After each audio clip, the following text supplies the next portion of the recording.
Շարունակում ենք ավտոմատացնել ամեն ինչ ու այս շաբաթ ավտոմատացնելու ենք PowerPoint-ով պատրաստվող պրեզենտացիաները։ Այս մեկը հաստատ վստահ եմ բոլորս կյանքում գոնե մի անգամ պատրաստել ենք։ Ընտրել եմ ինձ հոգեհարազատ թեմա Strava-ից, Strava-ն իդեպ application-ա, որտեղ գրանցվում են իմ բոլոր սպորտային ակտիվությունները ու քանի որ այս վերջին մի տարին իմ կյանքում բավականին սպորտային ա եղել, ես կօգտագործեմ հենց այդ տվյալները։ Մի հատ խնդրում եմ նայեք, ինչքան մանրամասն է Strava-ն փոխանցել ինձ այդ տվյալները, այստեղ բոլոր activity-ներն են հատիկ-հատիկ տողերով նշված, կարող եմ բացել նույնիսկ նայենք։ Այսպես որ օրն եմ արել, ինչ տեսակի ակտիվություն եմ ունեցել, քայլել եմ, վազել եմ եւ այլն, ինչքան ժամանակում, ինչ արագությամբ եւ այլն, ամեն ինչ կա, ու այստեղ նույնիսկ կան նկարները,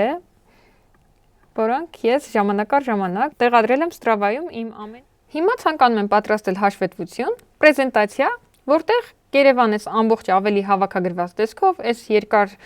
տողերով տվյալների ես չեմ ունենա, այլ կունենամ ինչ-որ ամբողջական պատկեր, որին նայելով ես միանգամից կհասկանամ, թե ինչպիսին է եղել իմ սպորտային տարին։ Գնացինք։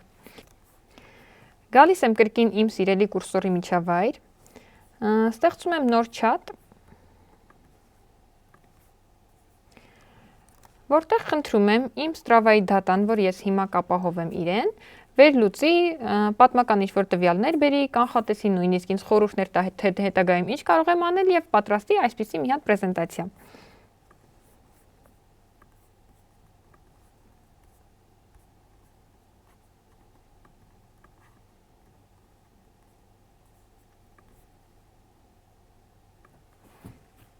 Դե թող աշխատի, տեսնենք ինչ է սարքելու։ Մինչև պատրաստվում է իմ պրեզենտացիան, արի մտածենք, թե սա որտեղ կարող է քեզ պետք գալ։ Օրինակ, կատարել ես ինչ-որ մի մեծ աշխատանք, հավաքագրել ես լիքը տվյալներ, կատարել ես որևէ հետազոտություն, ստացել ես արդյունքները, ու սա պետք է ցույց տաս քո տնօրեններին, ցույց տաս քո ղեկավարներին, ու դրա համար հաստատ քեզ պետք է ունենալ գեղեցիկ պրեզենտացիա։ Ու այնպիսի պրեզենտացիա, որը կօգնի իսկապես ցույց տալ այն մեծ աշխատանքը, որը դու կարողացել ես կատարել։ Իսկ գեղեցիկ պրեզենտացիա պատրաստելը բավականին բարդ է, որտեղ դու պետք է կարողանաս ճիշտ դիզայներական աշխատանքներ անես, ճիշտ չարթեր ընտրես,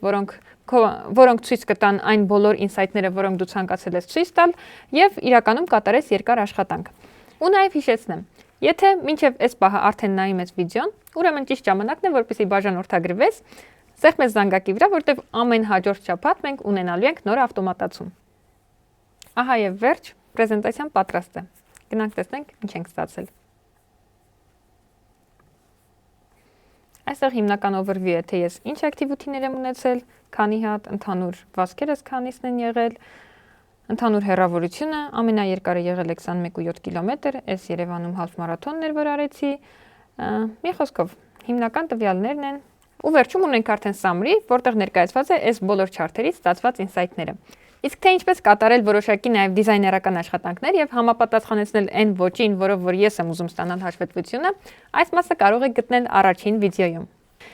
Իսկ եթե այս վիդեոն ձեզ օգնեց, հավանեցիք եւ կօգտագործեք այն ձեր գործում, ես ձեզ շնորհավորում եմ։ Իսկ եթե ոչ, մի հիասթափվեք, միգուցե հաջորդ շաբաթվա ավտոմատացումը վերաբերվի հենց ձեր իսկ գործին։